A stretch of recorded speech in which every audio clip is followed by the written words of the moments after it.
পাটাই ষষ্ঠী ব্রত। এক দেশে এক বিধবা ব্রাহ্মণী বাস করত।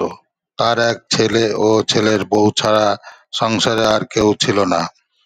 বউটি দেখতে খুব সুন্দর, ভালো ছিল, কিন্তু তার একটা বড় দোষ ছিল। সে ঠাকুর পুজোর বা গুরুজনের কোনো খাবার জিনিস দেখলে আগেই খেয়ে ফেলতো। সেই পাপে তার যত ছেলে হতো সব মরে যেত। ব্রাহ্মণীর মনে বড় কষ্ট হলো। সে মনে মনে বউকে পাঠায় ষষ্ঠী ব্রত করাবে ঠিক করলে।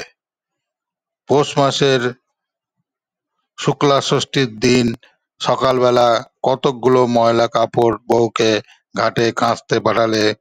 একদিকে শাশুড়ি পাটাই ব্রতের জোগাড় করে উঠানে একটি ছোট পুকুর কেটে তাতে বেনা গাছের পাটাই পুঁতলে।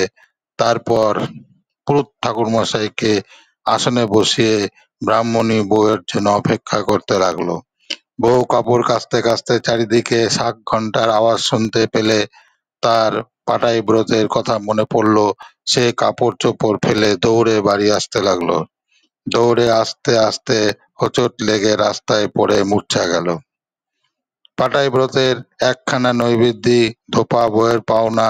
ধোপা বউ সেই নৈবেদ্যির খবরের জন্য আসছিল। রাস্তায় সে বউকে পড়ে থাকতে দেখতে পেয়ে ব্রাহ্মণীকে গিয়ে বললে। ব্রাহ্মণী তাড়াতাড়ি বউয়ের কাছে গিয়ে চোখে মুখে জল দিয়ে মূর্ছা ভাঙালো। তারপর নাইয়ে ধুয়ে ঘরে এসে পাটাই ব্রত করালো। বউকে মা ষষ্ঠীর কাছে প্রণাম করে বর চাইতে বললে। বউ শাশুড়ির কথা মতো তাই করলে, আর প্রতি বছর পাটাই ষষ্ঠীর ব্রত করতে লাগলো।